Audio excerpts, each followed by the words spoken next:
রাজধানীতে শিশু রামিসা হত্যার ঘটনায় দেশব্যাপী ক্ষোভের সৃষ্টি হয়েছে। এ বিষয়ে সাধারণ মানুষ আসলে কি বলছেন? মাগুরার ৮ বছরের আসিয়া কিংবা ঢাকার রামিসা, নাম না জানা আরও কত ঘটনা ঘটছে সারা দেশে। বারবার কেন এমন বর্বর ঘটনার শিকার হচ্ছেন শিশু কিংবা নারীরা? কেন বারবার দেশে এমন ঘটনা ঘটছে? কি হতে পারে এর প্রতিকার? আমার একটা মেয়ে আছে, ছোট একটা বাচ্চা আছে 5 বছর।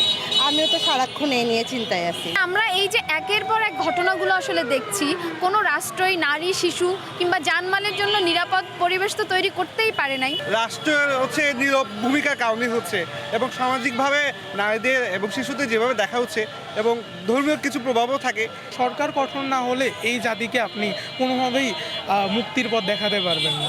একজন যে ধর্ষক তার তো ফাঁসি দিয়ে দেওয়া উচিত, কিন্তু আমি এরকম কোনো নজির এখন পর্যন্ত দেখি নাই। সামাজিক অবক্ষয়টা ঘটছে, ধর্মীয় যে সুধর্মীয় চর্চা, আমরা তো এখন সাম্প্রতিক অনেক কিছু চিন্তা ভাবনা করি, মুসলিম হিন্দু এইভাবে ক্লাসিফাইড করি। আমাদের এই ক্লাসিফাইডটা দরকার। আমরা মানুষ, যার যার মতো ধর্মীয় চর্চা চলবে, এগুলো দরকার। এগুলা ওই যে যারা এগুলো কষ্ট না করতে ওই যে শাহবাগান না এমনভাবে এদেরকে বিচার করা হবে যেটা লাইভ হবে, সারা বাংলাদেশের মানুষ দেখবে।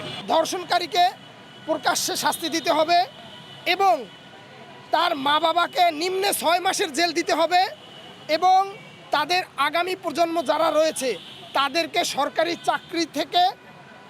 সরকারি চাকরি দেওয়া যাবে না। বিচারহীনতা সংস্কৃতি থেকে বেরিয়ে এসে দেশে প্রতিষ্ঠিত হোক সুষ্ঠু ও নিরপেক্ষ বিচার ব্যবস্থা। আগামী শিশু ও প্রজন্মের জন্য বাসযোগ্য হয়ে উঠুক পৃথিবী।